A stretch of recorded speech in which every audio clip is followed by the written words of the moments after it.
Gracias, presidenta. Buenos días, Rodrigo Muñoz de NX Noticias. Bueno, comenzar por preguntarle, este fin de semana durante su gira de trabajo, específicamente el día de ayer, pues visitó el estado de Tlaxcala, donde desde Huamantla pues inauguró este polo del desarrollo económico para el bienestar, y me llamó la atención que ahí comentaba que este polo tiene, a diferencia de otros, algo muy específico, que es un modelo, un sistema muy característico específicamente de Tlaxcala. Si nos pudiera hablar, abundar un poco sobre este tema.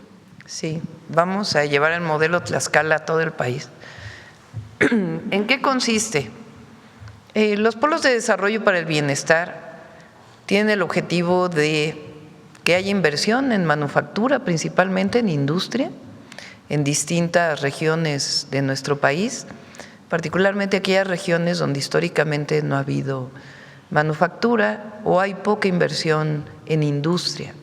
Tiene que ver con el Plan México, con que se produzca más en nuestro país. Entonces, los polos de bienestar son predios que normalmente son de los estados, están a nombre de los estados o del gobierno federal. A estos predios se le dan incentivos económicos para quienes quieran invertir ahí, y el objetivo es que en ese mismo lugar o muy cerca haya vivienda, haya escuelas, haya centros de salud, de tal manera que las trabajadoras y trabajadores que trabajen en el polo de bienestar vivan cerca y tengan todos los servicios cerca. Ese es el objetivo del Polo de Desarrollo para el Bienestar, Polo de Desarrollo Económico para el Bienestar. Tlaxcala desarrolló un modelo muy interesante. Normalmente es un predio pues que no tiene, podemos llamarle urbanización, pero a veces urbanización se confunde con que ahí haya viviendas, no tiene servicios, vamos a ponerlo así. Entonces no tiene calles, no tiene electricidad, no tiene tuberías de agua potable, tuberías de agua tratada, no tiene planta de tratamiento. Entonces muchas veces los industriales dicen, a mí sí me interesa, pero ¿quién va a hacer el desarrollo de toda la zona para que yo pueda tener acceso a la electricidad, al agua, al drenaje, a todo lo que se requiere para poner una fábrica ahí? Entonces Tlaxcala lo que hizo fue un modelo en donde primero ellos desarrollan el polo, es decir, hacen las calles, llevan electricidad, una planta de tratamiento, acceso al agua potable, tuberías de drenaje, y algo muy bonito que hicieron ahí, que es que en el centro del polo de bienestar hay un edificio que es para las y los trabajadores o para los directivos de las empresas. Entonces tiene un gimnasio, tiene comedores, tiene lugares de descanso, tiene muy cerquita un centro, una estancia infantil, un CECI para las trabajadoras. Entonces, hicieron primero el desarrollo urbano. ¿Qué hacen después? Venden los predios. Y al vender los predios, pues se paga lo que se hizo del desarrollo, y además el gobierno del estado se queda administrando el polo de desarrollo para el bienestar. De tal manera que si compró una fábrica o un predio, pero lo quieren vender en 5 años, pues no se venda para otro uso de suelo, sino que venga otra empresa a invertir ahí. Tiene seguridad, tiene cámaras de seguridad, tiene un pequeño C2. Entonces, este modelo muy interesante, donde primero alguien financia el desarrollo del polo, sus calles, su electricidad, repito, etcétera, y después con la venta de los predios se le paga y el Estado se queda administrando el polo de desarrollo. Entonces, un modelo muy interesante. Ha sido tan exitoso este polo que ya Tlaxcala compró otro predio para el desarrollo de otro polo y nos está pidiendo que le ayudemos para comprar otro predio que está junto para desarrollar otro polo, porque hay muchísimo interés ahí en Huamantla de invertir. Una región Tlaxcala que normalmente no tenía más que muy poca inversión en industria. Entonces, muy interesante el modelo, y además Lorena, la gobernadora Lorena Cuéllar, pues es buenísima realmente. Fíjense, Tlaxcala es un estado que por constitución no se puede endeudar. Eso lo hizo nuestro senador de Tlaxcala, ¿cómo se llama? Que fue gobernador de Tlaxcala. Álvarez Lima, allá me están soplando desde allá atrás. Álvarez Lima puso eso en la Constitución cuando fue gobernador, en la Constitución de Tlaxcala. Entonces no se pueden endeudar, es un estado pequeño. Entonces han aumentado los ingresos, combatiendo la corrupción y mejorando todo el modelo de ingresos del estado. Y Lorena ha hecho cerca de 5,000 obras públicas en todos los municipios de Tlaxcala. Y además desarrollaron este modelo que ya existía en Tlaxcala, pero que ahora lo han potenciado. Entonces, muy interesante, y además ya tienen vendidos los predios, se van a instalar desde empresas de Tlaxcala hasta empresas transnacionales, internacionales, y van a seguir desarrollando los otros polos del bienestar. Presidenta, si me permite ahora cambiar de tema, preguntarle si conoce el estatus sobre este derrame de diésel que ocurrió en la refinería de Deer Park y que el equipo de Pemex pudo ya controlar. Sí, salió un comunicado hace un momentito en Pemex, de Pemex, perdón, y desde ayer en la noche me informaron y salió el comunicado y se hicieron todos los protocolos. Pero todo está… Sí, está todo bajo control. Perfecto. Presidenta, pues la situación en Medio Oriente pues continúa, siguen acrecentándose estas diferencias, sobre todo encabezadas por el presidente Donald Trump, quien este fin de semana pues ya también tuvo ahí un par de intercambios con el Papa, incluso el sumo pontífice ya respondió que no tiene miedo a la administración estadounidense, y pues obviamente esto también sigue afectando en los precios de los combustibles, como ya bien lo señalaban. Entonces, preguntarle, bueno, su opinión al respecto sobre esta escalada, sobre todo en las diferencias que encabeza el presidente Trump, y preguntarle lo que comentaba el titular de Profeco sobre el monitoreo de las gasolineras, hasta qué punto su gobierno estaría preparado para seguir pues amortiguando estas alzas en los combustibles, ¿no? Hasta qué punto, ya lo ha comentado, que representa es un gran subsidio por parte de su gobierno, hasta qué punto podría resistir esta contención de precios.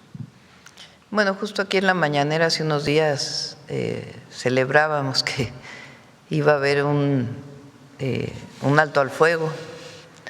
Lamentablemente pues no ocurrió así, tuvieron conversaciones entre Irán y Estados Unidos, no llegaron a un acuerdo.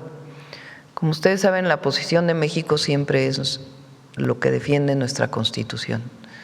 La política exterior mexicana es ejemplo en el mundo y nosotros la seguimos al pie de la letra, que es la defensa de la autodeterminación de los pueblos, la no intervención, la solución pacífica de cualquier conflicto, y esa siempre va a ser nuestra posición. El Papa ha estado llamando permanentemente a la paz, que es algo que nosotros celebramos, esta posición del Papa, que ha estado llamando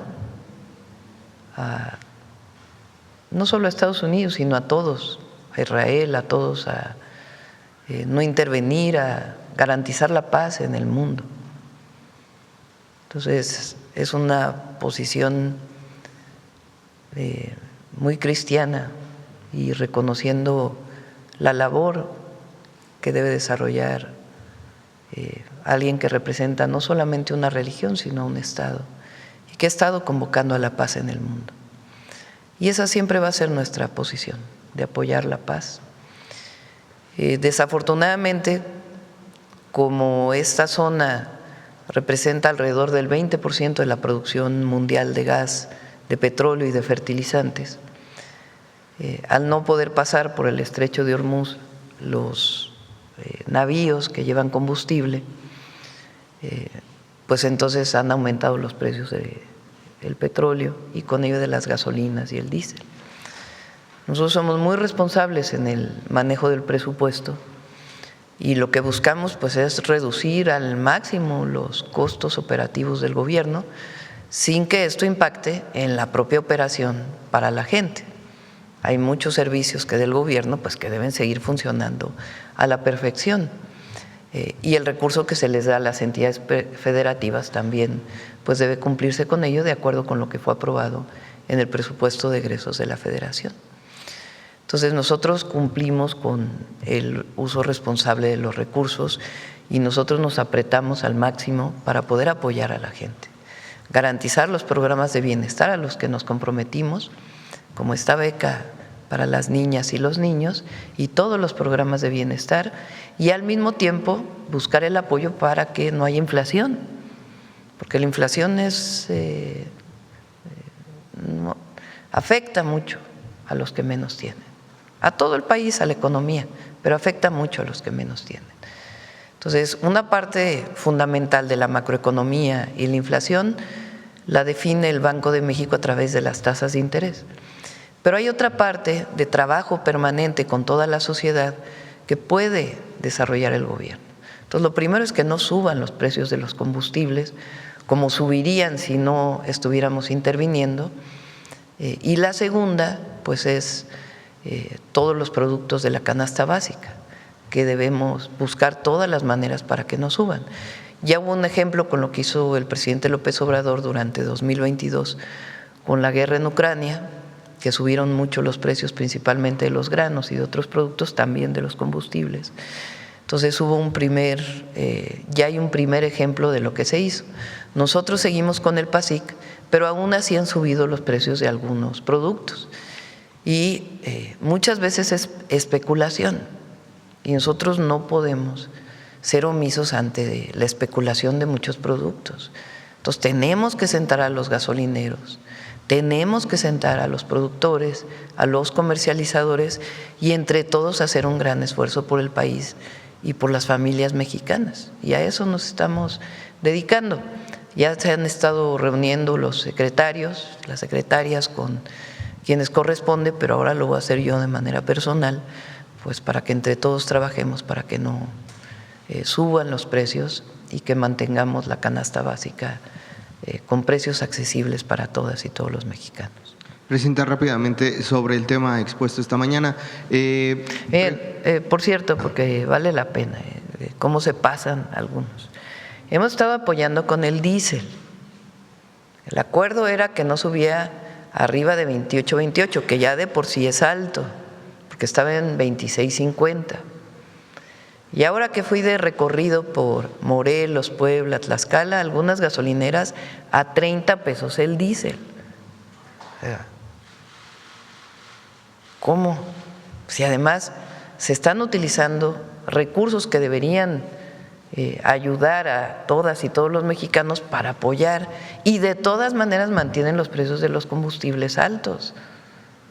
Entonces, por eso me parece muy bien lo que va a hacer la Profeco ahora.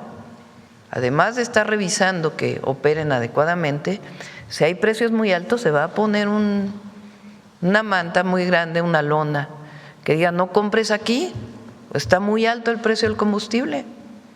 Está en sus funciones de la Profeco hacerlo y lo vamos a hacer, porque no puede ser que aprovechen esta circunstancia algunos para enriquecerse. Entonces eso no. Se está llegando a un acuerdo, fíjense, para que los bancos no cobren comisiones cuando se paga con tarjeta en las gasolineras. Se está a punto de llegar a ese acuerdo, ya lo va a anunciar el secretario de Hacienda, porque hay una comisión por tener la maquinita que se cobra. Entonces se está llegando a un acuerdo para que no se cobre la comisión de la maquinita. Entonces estamos haciendo muchos esfuerzos para que el que pague en efectivo, el que pague con tarjeta, que ahora hay pues, tarjeta de débito, muchos esquemas de pago, para poder hacer todos los esfuerzos para que no afecte a los bolsillos de las y los mexicanos. Y también tienen que cooperar los gasolineros, porque no puede ser que algunos pues no sencillamente siguen con los precios altos, pues entonces pues que no compre ahí la gente y que compren en las gasolineras que tienen buenos precios. Entonces, por eso es muy bueno el quién es quién en los precios, lo que va a hacer Profeco, y vamos a seguir reuniéndonos, porque es nuestra labor principal es proteger a las familias mexicanas y particularmente a las familias más pobres. Por último, Presidenta, del tema expuesto esta mañana, preguntarle solamente dos cosas muy breves. La primera sería si han contemplado en esta dispersión de becas, si han identificado áreas donde justamente los alumnos necesiten un apoyo extra. Digo, ya está el claro ejemplo, por ejemplo, del apoyo que se le da al transporte, si estas becas pues son propensas a seguir ampliándose a otros programas. Y algo muy también específico es cómo identificar los resultados de las becas, es decir, ya está haciendo su gobierno su parte, lo que le corresponde, pero cómo verse reflejados, es decir, se han podido registrar mejores calificaciones, mejores promedios, mejores alumnos. Ha disminuido egresados. La deserción escolar, que es lo más importante, por razones económicas. En la educación media superior y en la educación secundaria hay deserción en el tercer año de secundaria, una deserción que ha disminuido pero que todavía se mantiene, y hay deserción en la educación media superior. Disminuyó de manera muy importante con la beca Benito Juárez, y ahora con la Rita Cetina pues vamos a hacer los estudios ya después de un año para ver, comparado con otros años, cómo impactó en que no haya deserción escolares, es decir, que las niñas y los niños o las y los jóvenes sigan estudiando y que no salgan de la escuela por motivos económicos. A algunas personas les parecerá poco 2,500 pesos para apoyo de útiles y uniformes escolares, pero representan todo para muchas familias. El poder comprar los tenis, poder comprar los zapatos, el uniforme deportivo y lo básico. Hoy sale una nota en alguno de los medios, no recuerdo en cuál, que dicen, ay, es que se están gastando en cosas que no son para educación las becas. ¿Cómo en qué? Como en alimentación. En ese mismo medio sale que solo 0.0 o 0.3% lo usa para, creo que bebidas alcohólicas, 0.3. Entonces, hay mucha responsabilidad de las y los jóvenes y obviamente de las madres de familia y padres de familia cuando reciben un apoyo. Entonces, por supuesto, es para alimentación, para ropa, pues para lo básico, para que las y los niños vayan contentos a la escuela y tengan lo principal. Cuando yo llegué al gobierno de la ciudad había una beca que se llamaba Beca de Niños Talento, que solamente se le daba a quien tenía 9 y 10 de calificación. Y al hacer un estudio nosotros vimos que esto generaba mayores diferencias en la escuela en vez de promover que se tuviera buena calificación. Por supuesto que nosotros acompañamos todo esto en el impulso para que las niñas y los niños estudien. Claro que hay una parte de un esfuerzo personal en las niñas y los niños y en las familias que deben impulsar el estudio de sus hijos, que deben generar las condiciones para hacerlo,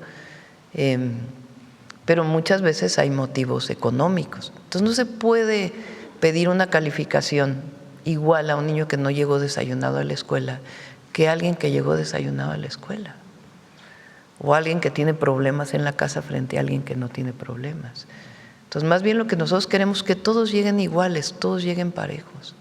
Entonces, que tengan lo mínimo indispensable para poder ir a la escuela, que los jóvenes de preparatoria… Recuerdo, por ejemplo, en la gira que le llamo la gira histórica, con el libro que escribí, me emocionó mucho que un joven le dijo entonces al presidente López Obrador, me pude comprar una moto con la beca, ahorrando, y gracias a eso ya llegó de mejor manera a la escuela. Entonces, ¿qué van a decir los que… No, eso no es para el estudio, se compró una motocicleta. Bueno, la moto le ayuda a poder llegar en menos tiempo a la escuela. Entonces, ayudan a todo el contexto para que las y los niños, las y los jóvenes estudien. Además, estamos con los planes de estudio, estamos haciendo más preparatorias, estamos garantizando el apoyo psicológico a todas las niñas y los niños. Entonces, es un programa integral. La educación, dicen las y los maestros, es el centro de la transformación. Sin educación no hay transformación. Y coincidimos.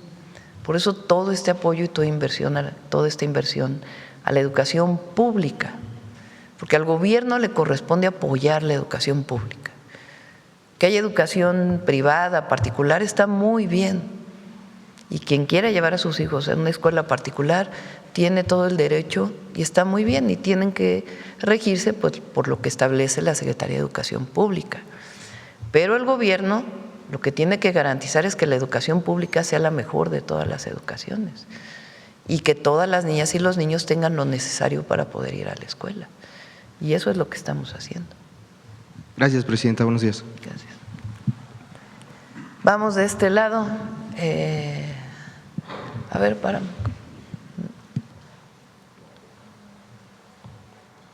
Gracias, presidenta. Primero, dos precisiones. Ahorita estaba hablando acerca del subsidio que se le está dando, bueno, no es subsidio propiamente, a las gasolinas. Hace un par de semanas, me parece, nos había comentado una cifra, 5,000 millones de pesos cada semana. ¿Ahorita en qué momento estamos de este subsidio? ¿Cuánto se está gastando? Y si es solamente para la Magna o también para la diésel. Son alrededor de 5,000 millones de pesos. Se compensan con lo que todavía exporta Pemex, que obviamente como está más alto el precio del petróleo, ingresa más por esa parte de la exportación, y Pemex paga un impuesto al erario que corresponde al 30% de la producción por el precio. Entonces, al aumentar el precio también hay un incremento en lo que se llama el derecho para el bienestar que paga Pemex. Si uno compensa todo, son alrededor de 2.500 millones de pesos semanales. ¿Y este esfuerzo hasta cuándo lo podría mantener el gobierno federal? Porque este conflicto parece que no va a acabar pronto. Lo tenemos que mantener, y eso significa pues más austeridad, porque tenemos que garantizar los programas de bienestar, el apoyo a educación, el apoyo a salud, los programas de vivienda y la inversión. Entonces, por supuesto, cada semana estamos revisando los ingresos, los egresos y las proyecciones hacia el cierre del 2026. Por eso para nosotros es muy importante también el desarrollo económico del país. Por eso los polos de bienestar son importantes y mayor inversión en México para que se garantice el crecimiento económico que planteamos en las proyecciones. ¿Habría entonces recortes a ciertos rubros de la administración? Sí, no a las becas, no a los programas sociales, no, pero sí habría que adelgazar más el gasto. Sí, estamos cerrando pues todavía muchos gastos que decía, somos más que franciscanos acá porque se tiene que reducir los gastos. Estamos revisando todos los gastos. Ok. Presidenta, nada más para confirmar ahorita una de las cifras que dio. En el periodo de 2018 a 2019 a 2030, durante su administración, más bien, durante su administración, se van a emplear 1.136.000 millones en becas.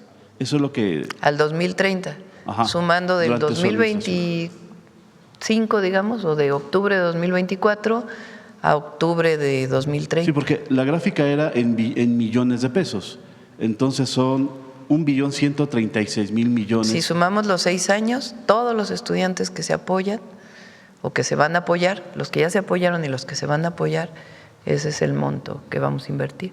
Okay. Presidenta, en otro tema, después de ya hace varias semanas, más de un mes, que se están limpiando las playas en el Golfo, hay una duda que yo tengo. ¿Dónde se está disponiendo de lo que se ha recogido? Los desechos que ya se recogieron, se recolectaron, se empacaron al parecer en bolsas, ¿en dónde se están disponiendo y cuál va a ser el trato que se le va a dar, presidente? A ver si Semarnat nos puede dar. Si son residuos peligrosos, obviamente tienen que disponerse en residuos peligrosos. Y que nos pueda informar Semarnat y Marina cuál es la disposición final de estos residuos. Sí, porque no… Pero se cumple con la norma. Pero ¿a dónde los están llevando? No tengo en este momento la información, pero con gusto, a ver si antes de que acabe la conferencia la podemos tener, y si no, que se informe después. Presidenta, también otro tema. Vendrá próximamente, me parece, el titular del Alto Comisionado de Naciones Unidas para los Derechos Humanos. Sí, vamos a tener reunión. Es importante que ustedes sepan, nosotros rechazamos el informe, pero eso no quiere decir que no tengamos comunicación con la Comisión, con los organismos de Naciones Unidas y con el Alto Comisionado de Derechos Humanos de Naciones Unidas. Entonces hay un grupo integral o un grupo de distintas secretarías del Gobierno de México, donde está Relaciones Exteriores, Secretaría de Gobernación. Le pedimos a la Fiscalía General de la República que participara, Secretaría de Seguridad, y están trabajando pues todo el informe que se hizo a México, revisándolo.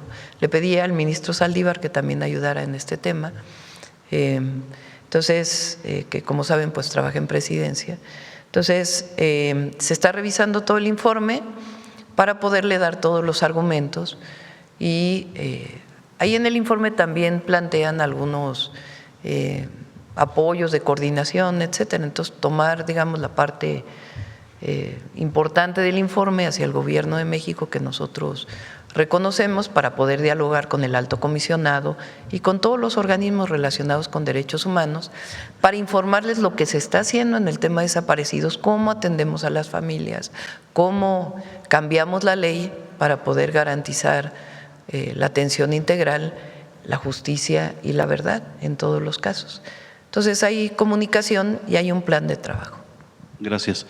Y por último, de mi parte, estamos a 2 meses de la inauguración del Mundial y todo indica que en las próximas semanas se estarán recrudeciendo manifestaciones, Presidenta. Se viene lo de la CENTE, que cada 15 de mayo siempre previo pero antes. No se van a recrudecer. Esta semana tuvimos lo de los trabajadores del metro, tuvimos las madres buscadoras siguen con sus demandas. Hay varios grupos que se están organizando y están previendo, ellos mismos están previendo hacer más manifestaciones previas al Mundial. Yo lo que quisiera saber es si su gobierno está ya trabajando con estos grupos para evitar que, conforme se acerque la fecha de la inauguración, pues haya algún conflicto que pudiera provocar que ese campeonato pues tuviera algún contratiempo. No va a haber ningún problema en el Mundial, ninguno. Ahora, México es un país libre, democrático. Nosotros garantizamos, independientemente de los eventos internacionales, el derecho de manifestación, el derecho de protesta, el derecho a la libre expresión, siempre lo vamos a garantizar. Y lo que hacemos pues es con la Secretaría de Gobernación atender a todos y a todas, y las secretarías que tengan que ver con alguna demanda legítima o aquellos que a lo mejor no necesariamente son legítimas porque se les ha atendido y que de todas maneras pues tenemos que atenderlos, tenemos que estar cerca. Entonces, pero no se van a recrudecer eso, lo que siempre ha habido en México. Pues. Se garantiza la libre manifestación y se les atiende siempre. Muchas gracias. Y va a ser un muy buen Mundial también. Por cierto, me fui a dar una vuelta ahí por el Azteca, el Banorte, el Estadio Azteca. Muy bonito lo arregló Clara, la verdad. Alrededor del estadio, del circuito, está, pues, la verdad, muy iluminado, con el sendero para mujeres libres y seguras, muchos murales, el puente peatonal que llegaba o que llega al Azteca, que viene del CETRAM al Azteca.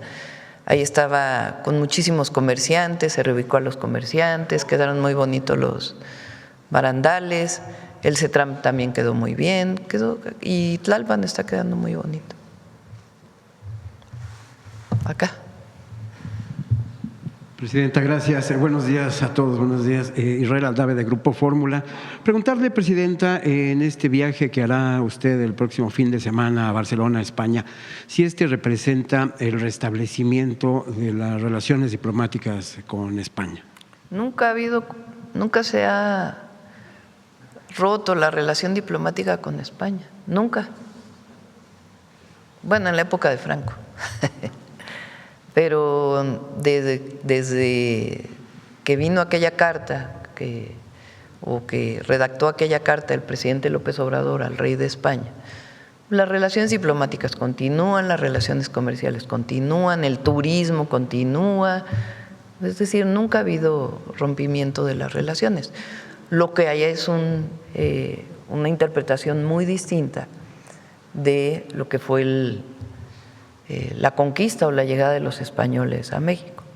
Recientemente el propio presidente de España y también el rey, después de 2 exposiciones que enviamos a España relacionadas con las culturas originarias, relacionadas con las grandes civilizaciones que habitaron nuestro territorio,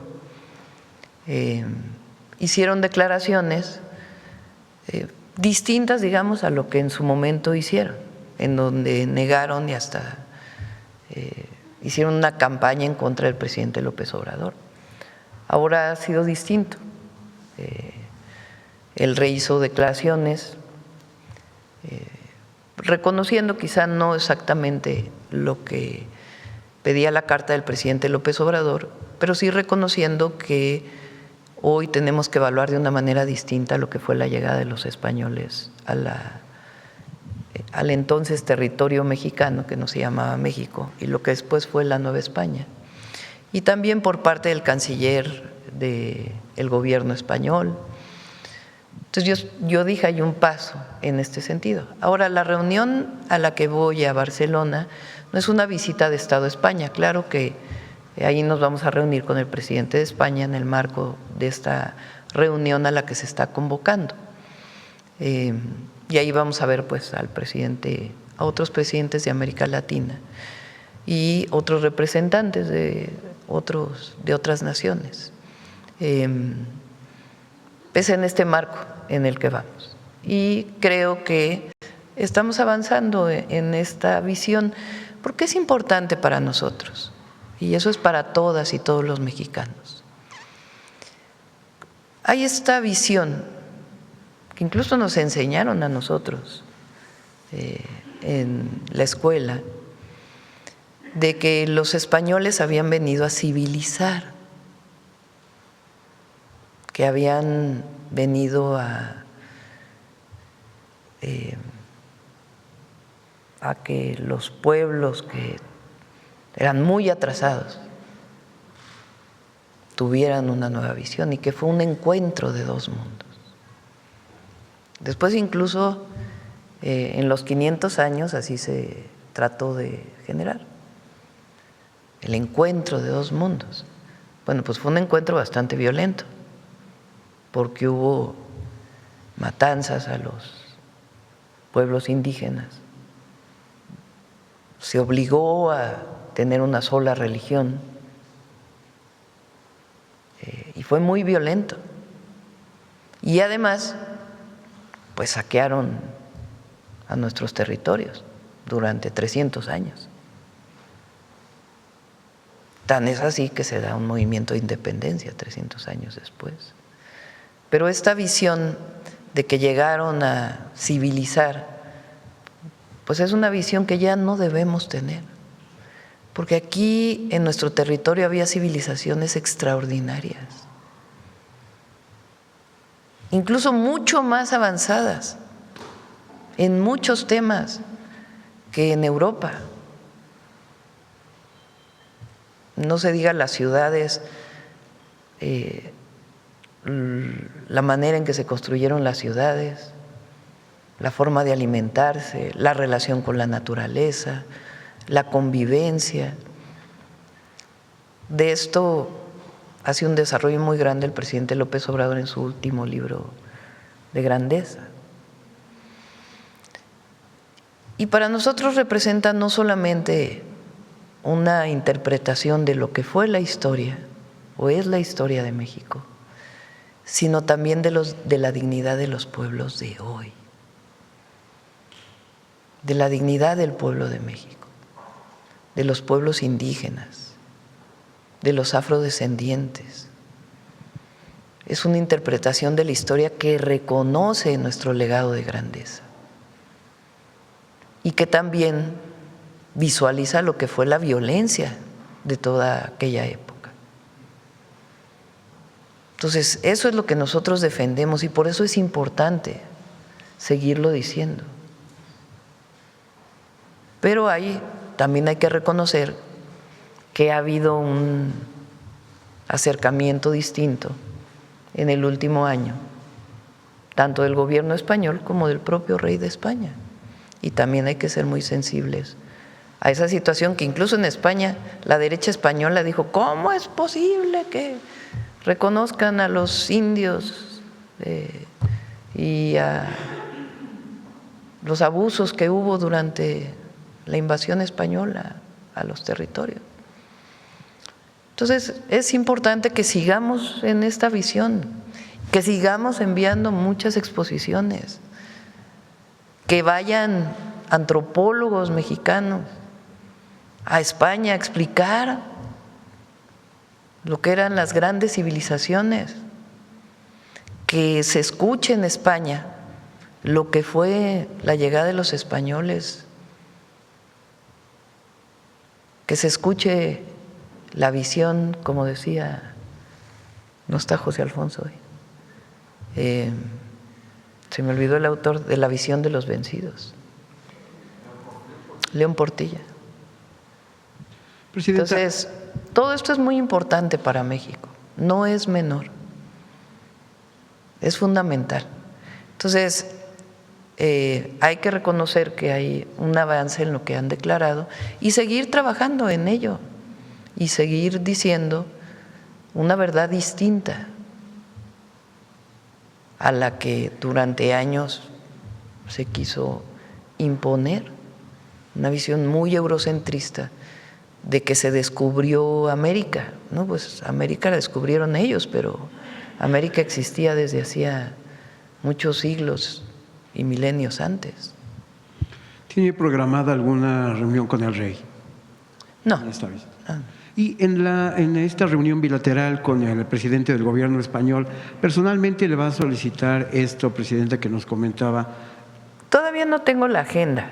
Apenas hoy en la tarde vamos a ver con Roberto Velasco, el nuevo secretario de Relaciones Exteriores, la agenda de la visita. Vamos a estar el sábado nada más. Nos vamos el jueves en la noche.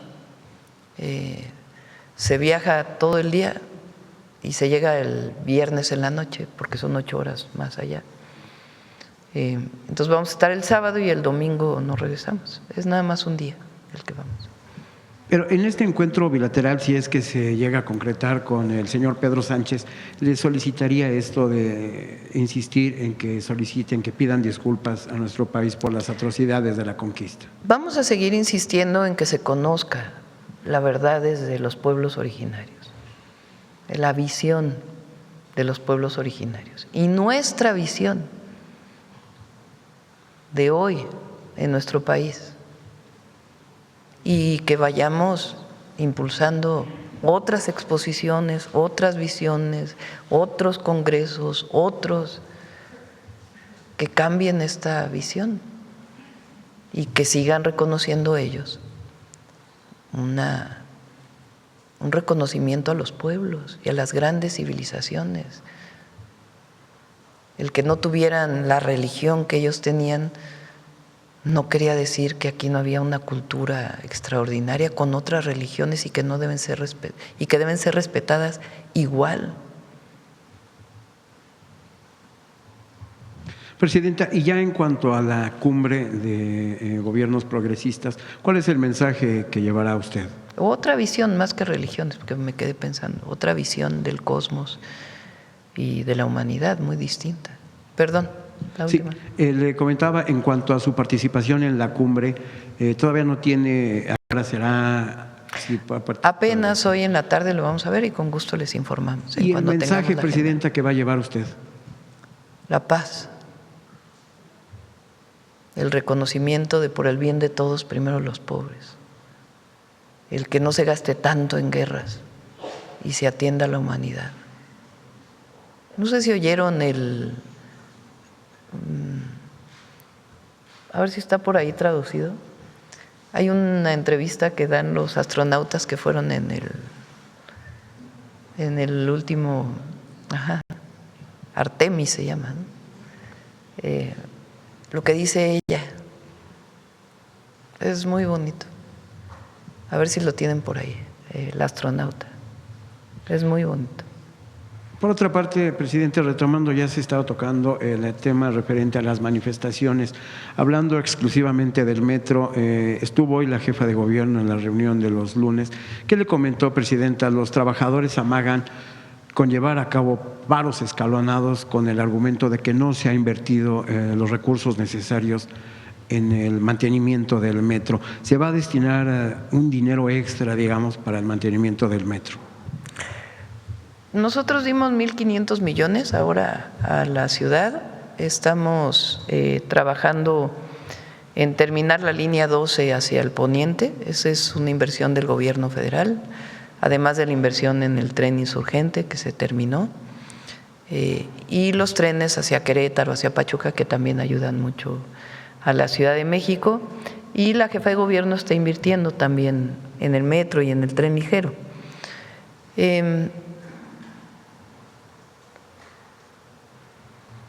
Hay inversión en el metro.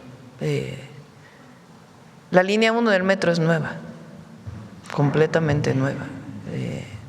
Se hizo una inversión muy importante en una obra pública financiada desde que estuvimos nosotros y la terminó Clara en la línea 1 y se está invirtiendo en el metro. Entonces, se va a invertir. Es que iba a decir otras cosas, pero mejor no me meto en Es decir, no otros tienen temas. por qué manifestarse, no hay motivo para que se manifieste, con este argumento, claro. No, y hay que atender, siempre hay que atender a las y los trabajadores, siempre. Pero también el interés, bueno, creo que Clara terminó unas viviendas para los trabajadores del metro, que venían desde Mancera, nosotros ya no las pudimos terminar y Clara las está terminando, una vivienda especial para los trabajadores del metro. Entonces está invirtiendo mucho, Clara. Y también hay otros temas ahí en lo del metro. Pero bueno, ya no quiero hablar mucho más del metro porque eso le corresponde a Clara. Pero nosotros apoyamos a Clara Brugada. Finalmente, presidenta, si me permite, ya en un tema político, ha empezado a circular la información o el rumor de la salida de la dirigente de Morena, Luisa María Alcalde, de la dirigencia del partido. ¿Tiene usted algún conocimiento? ¿Le han comentado algo al respecto? No tengo conocimiento. Morena decidió que va a hacer sus encuestas, creo que en junio, ¿no?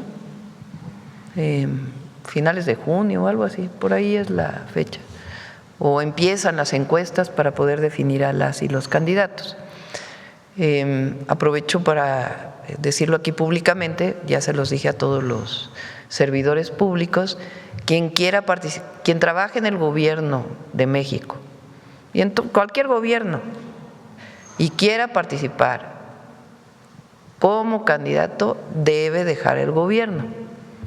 No se puede ser servidor público y al mismo tiempo candidato, precandidato o querer ser coordinador de la transformación en un estado, en un municipio o en una diputación. O sea, tienen que dejar el gobierno y en todo caso pues dedicarse a trabajar por el partido al que pertenezca. Entonces eso es muy importante. Entonces si hay personas o en el mismo partido, ¿no? Entonces eso es importante hacia adelante, pues que se vayan definiendo si quieren ser candidatos a algo. Pero no tengo conocimiento de algún cambio en el partido. Y en el gobierno de México, pues ya tendrá que decirme quien quiera irse candidato o candidata a algún lado, pues para poder dejar el gobierno e irse pues a hacer su trabajo territorial. Pues con tiempo, ¿verdad? O sea, la idea es que no puedan hacer las dos cosas al mismo tiempo. Si quieren ser candidatos a algo, pues que dejen, o sea, que se dediquen a ser servidores públicos y ya después cuando quieran, hayan tomado la decisión de querer ir a algún territorio a trabajar, pues que ya dejen el gobierno y se vayan al territorio. Pero no está bien que se hagan las dos cosas al mismo tiempo. Muchas gracias, presidente. Vamos por acá. No, ya hay muchos que tienen muchísimos días. A ver, hasta allá atrás.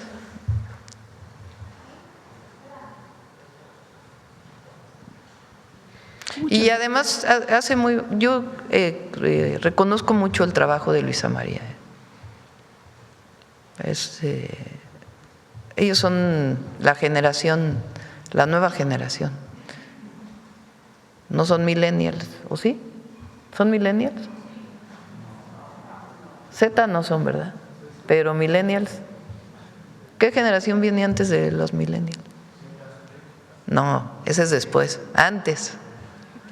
A ver, búscale ahí desde qué generación a qué generación. O sea, alguien que tenga 40 años, ¿cómo se le llama a esa generación? ¿Millennial? 40 años millennial, entonces debe ser millennial. No sé cuántos años tenga Luisa, pero es una mujer extraordinaria, la verdad, es muy trabajadora, viene del movimiento, es una joven que hizo en su momento Morena Jóvenes y con mucha convicción. Entonces, ¿38 tiene? Ah, bueno, entonces sí es millennial. Sí. Muchas gracias, presidenta. Mi nombre es Eliane Valadez, el canal de YouTube de Eli TV Oficial, y quisiera empezar por preguntar acerca del tema y con el incremento de becas y de la infraestructura, ¿cómo se prepara México para estos nuevos profesionales que en un futuro tendrán una carrera y para que puedan ejercer aquí en el país? Bueno, los jóvenes que salen de la universidad pues tienen diversas opciones. Por eso nosotros el seguir invirtiendo en el desarrollo del país, tanto en infraestructura como generar las condiciones para la inversión en México de manera sustentable, pues genera todas las condiciones para garantizar un empleo para las y los jóvenes. Ahora Pepe Merino, en la Agencia de Transformación Digital, generó una serie de acuerdos con plataformas digitales y también a través de la Subsecretaría de Educación Superior para todos los temas que tienen que ver con ciencia de datos, vamos a llamarle así en general, para inteligencia artificial y todos los nuevos campos de desarrollo del conocimiento que se están generando pues a partir del desarrollo de la digitalización del conocimiento. Entonces hay alrededor de 20,000 jóvenes, ¿no? O más. ¿Cuántos son? A ver si Pepe Merino nos dice.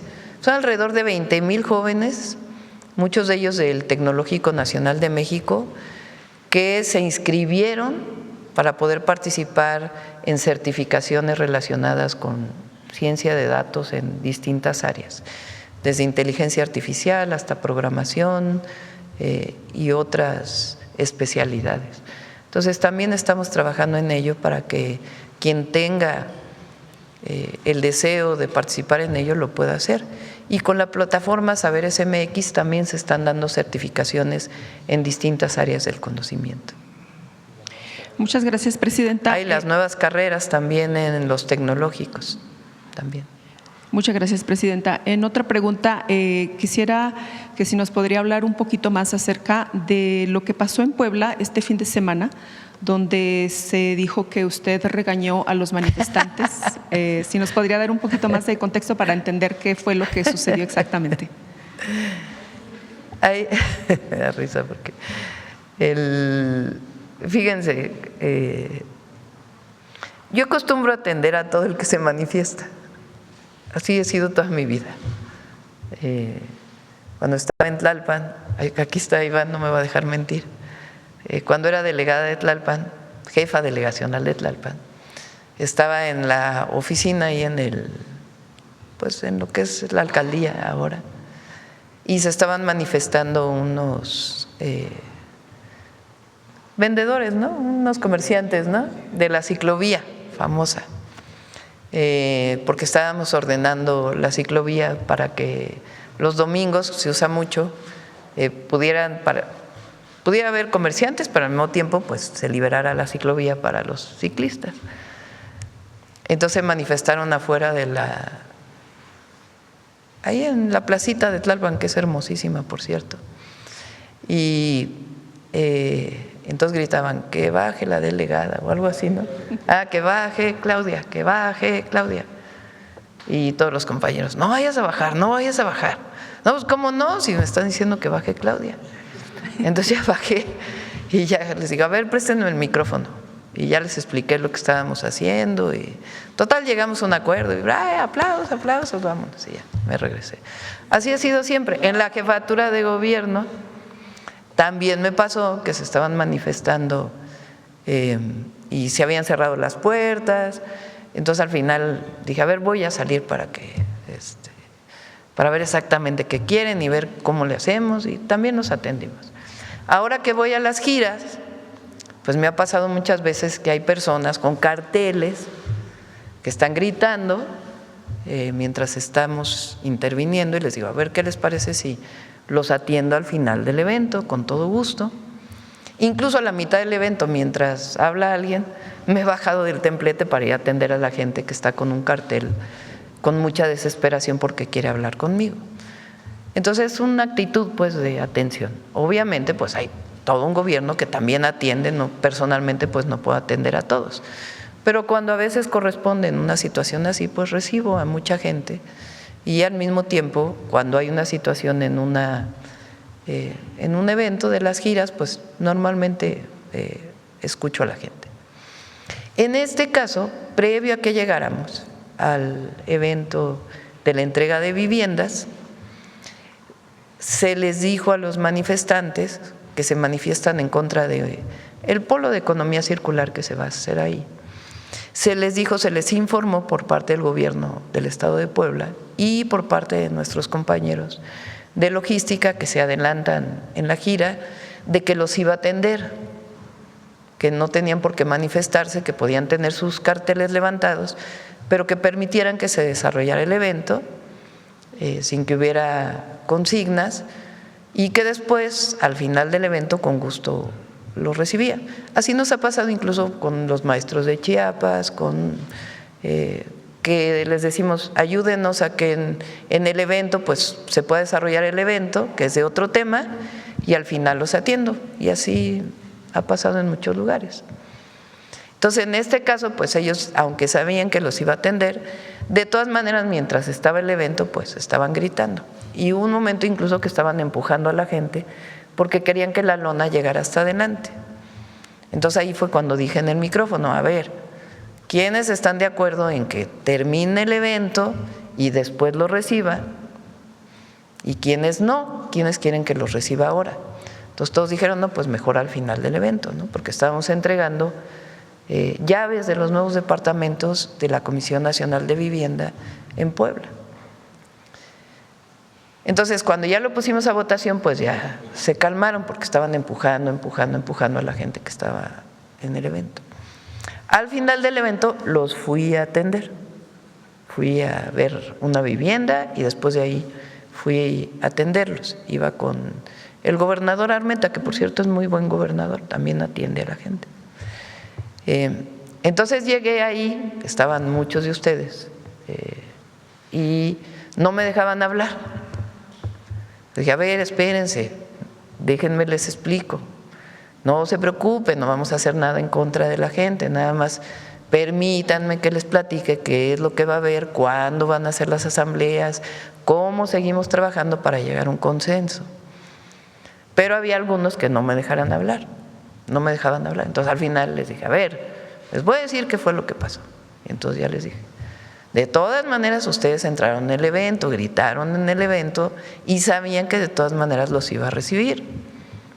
Y segundo, van a venir los secretarios para hacer asambleas con ustedes, no se preocupen, atender las demandas de la población porque hay muchas necesidades en ese municipio, y ver si estamos de acuerdo en cómo se va a colocar el polo de economía circular. Pero además ellos tienen un basurero a cielo abierto, un basurero mal manejado, digamos, muy cerca de ahí, y el objetivo es quitar ese basurero y que haya plantas recicladoras.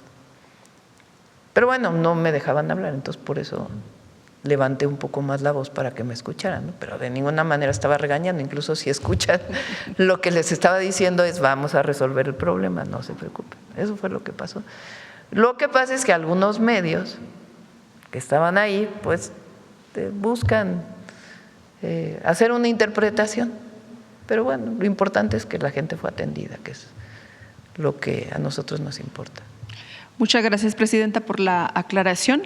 Presidenta, también pues el día de hoy inicia la credencialización para personas de 85 años para que puedan tener pues la salud universal. Si nos podría hablar un poquito acerca de la importancia de que pues vayan a registrarse.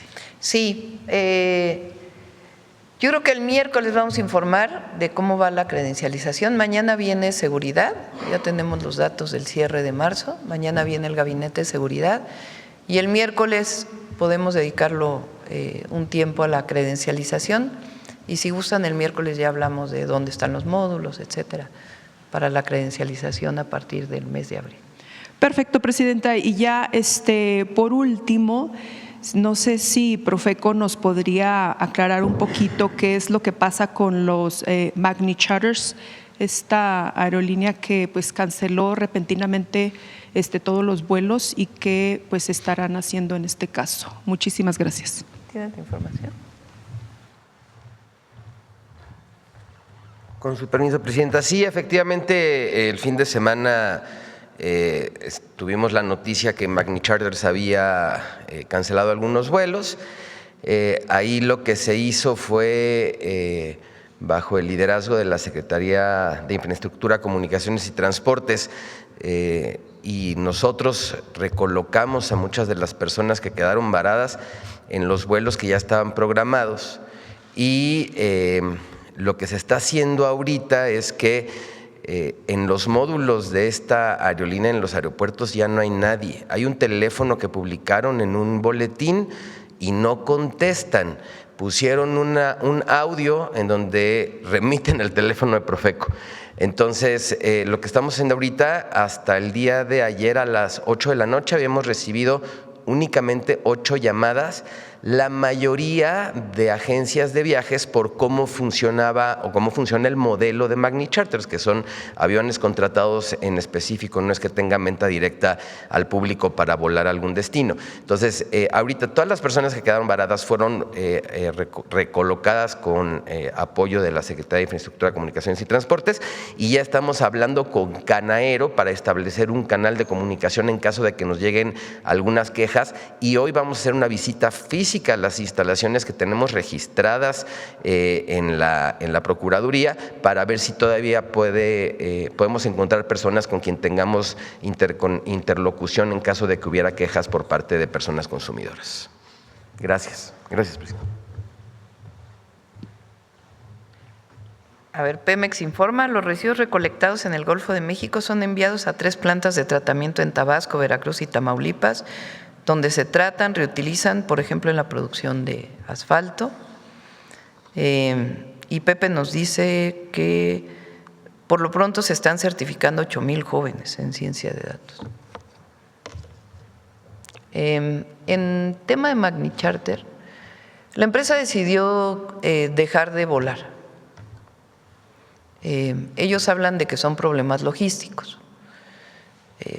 por lo menos así lo comunicaron. Sin embargo, pues lo hicieron sin avisar a los pasajeros de que de un día a otro pues iban a dejar de volar. Entonces, lo que hizo la Secretaría de Infraestructura, Comunicaciones y Transporte, bueno, y además dijo, y quien se quiera quejar vaya a Profeco. Entonces, me informó Jesús Esteva, el secretario de Infraestructura, Comunicaciones y Transportes, que se habían puesto de acuerdo con las otras aerolíneas para que los espacios que tuvieran vacíos de los que estaban regresando, porque es justo al regreso de vacaciones, pudieran ubicarlos. El problema mayor fue en Cancún.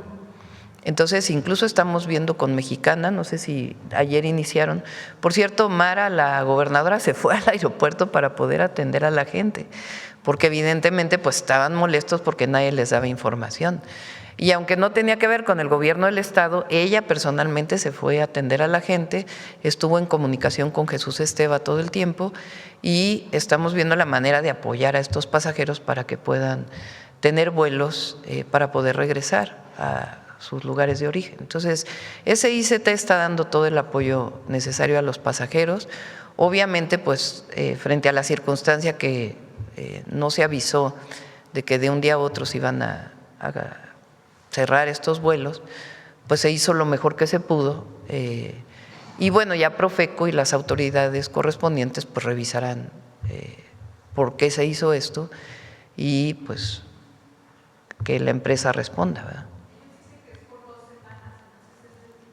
Pues vamos a ver, hay que hablar con ellos porque también los problemas que pueda tener la propia empresa, pues que la empresa los diga, ¿no? No nos corresponde a nosotros y nosotros lo que hacemos pues es apoyar a la gente por si se quedaron varados en un lugar, pues poder generar las condiciones para apoyarlos. De este lado, a ver.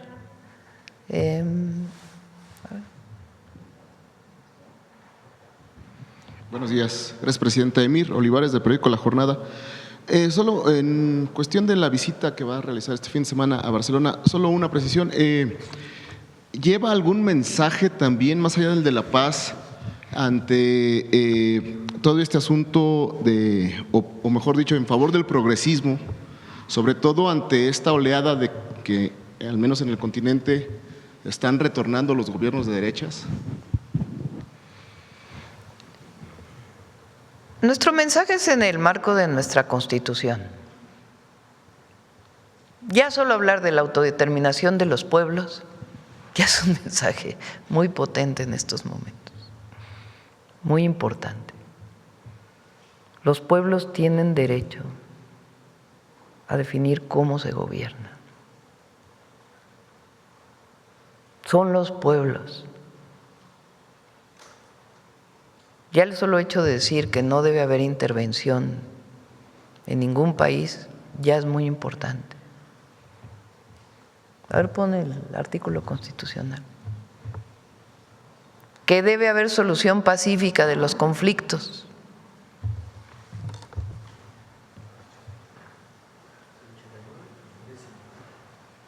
La autodeterminación de los pueblos. La no intervención, la solución pacífica de las controversias, la proscripción de la amenaza o el uso de la fuerza en las relaciones internacionales. Fíjense qué importante es la doctrina Estrada. La igualdad jurídica de los estados. La cooperación internacional para el desarrollo,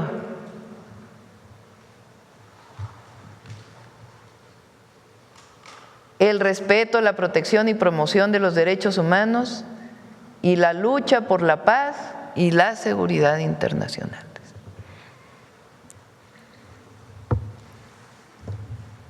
Ya eso ya es hoy importantísimo en la defensa de todos aquellos que están siendo, todos los pueblos, incluso más allá de los gobiernos, de los pueblos. ¿Qué relevancia podrá tener este foro, este encuentro, presidenta? Pues es importante para que se conozca esta posición. Y México es muy importante en el marco internacional, es muy respetado históricamente. Entonces, ese es nuestro mensaje, la doctrina Estrada. ¿Es relevante que México esté presente en este tipo de cumbres?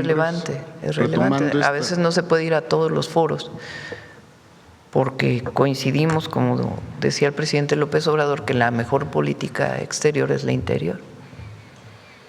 Pero consideramos también que es importante que en estos momentos la voz de México y la doctrina de política exterior que representa a México pues tenga una voz en estos foros internacionales. Gracias. En otro tema, Presidenta, la semana pasada se publicó en La Jornada un amplio especial en torno a la minera Camino Rojo y problemas de que el crimen organizado estaba siendo utilizado por la propia empresa para amedrentar a los trabajadores. Incluso el tema llegó a un panel internacional de TEMEC, hay una decisión, el propio secretario Marat se pronunciaba en contra de esto. ¿Usted estaba enterada y por qué no se había hecho nada para defender a estos trabajadores? Es un conflicto de 2 años, no es nuevo. Sí, si gustan mañana con Seguridad Pública, el Gabinete de Seguridad se informa. Hoy voy a tener una plática con Marat para conocer todo el contexto de cómo, pues de todo el contexto de esta situación de la mina y con gusto les informamos. Pero esto es ilegal, ¿no? Que se use el narcotráfico para amedrentar a trabajadores dentro de sus derechos. No, pues claro que es ilegal. Entonces, ¿habrá sanciones, Presidenta? Vamos no quisiera yo manifestarme hasta no tener toda la información. Evidentemente, ninguna empresa, ni las mineras, ni ninguna empresa que utilice cualquier forma de amedrentar a los trabajadores, no solamente no está dentro de la ley si hace esto, sino que además hay delitos que perseguir si se demuestra que esto fue así. Pero en particular sobre este caso, si nos permiten poder tener toda la información, todo el contexto, y ya lo hablamos aquí en la conferencia. Sí, se está investigando. Gracias, sería todo. Sí. Bueno, yo creo que ya, ¿no? 9:18. Vamos.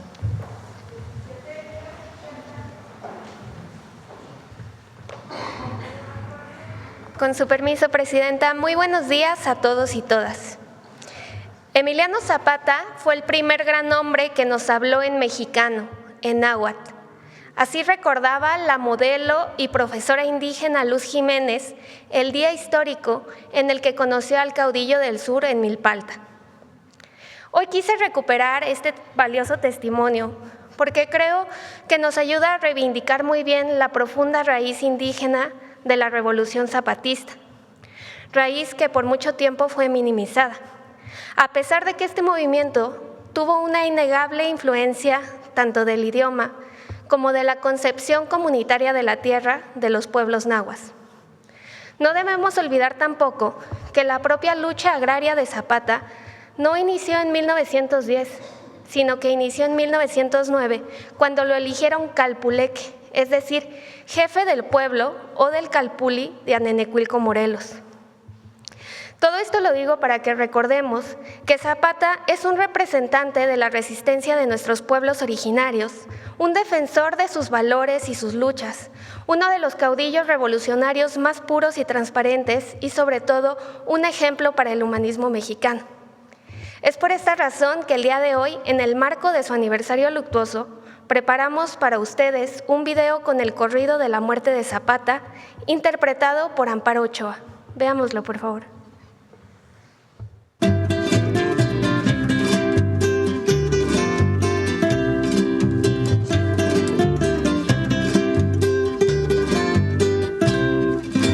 Escuchen, señores, oigan el corrido de un triste acontecimiento, pues en Chinameca fue muerto a mansalva Zapata, el gran insurrecto. Abril de 1919 en la memoria quedarás del campesino como una mancha en la historia. Campanas de Villayala, porque tocan tan doliente, es que ya murió Zapata y era Zapata un valiente. El buen Emiliano que amaba a los pobres quiso darles libertad, por eso todos con él fueron a luchar. De Cuautla hasta Meca, Matamoros y el Ajusco, con los pelones del viejo don Porfirio se dio gusto. Trinitaria de los Campos, de Las Vegas, de Morelos, si preguntan por Zapata, di que ya se fue a los cielos.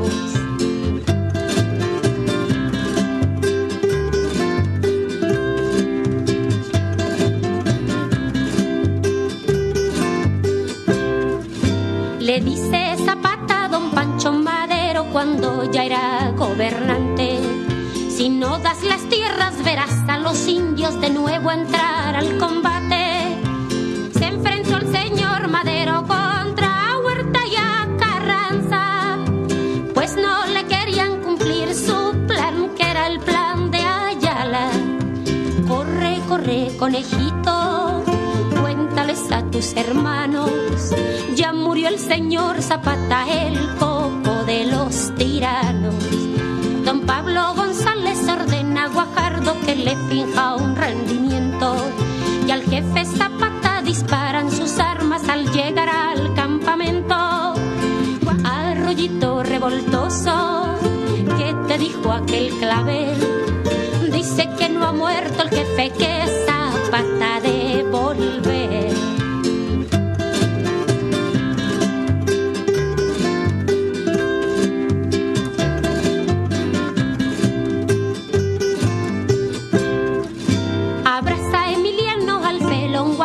En prueba de su amistad, sin pensar el pobre que aquel pretoriano lo iba a sacrificar.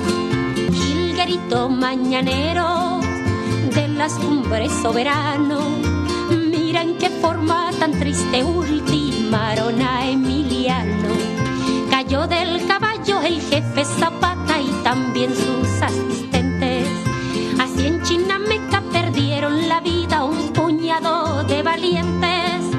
Señores, ya me despido, que no tengan novedad. ¿Cuál héroe murió? Zapata por la tierra y libertad. A la orilla de un camino había una blanca azucena. A la tumba de Zapata la llevé como una ofrenda. Arroyito revoltoso, ¿qué te dijo aquel clavel? Dice que no ha muerto el jefe, que Zapata de volver. Muchas gracias.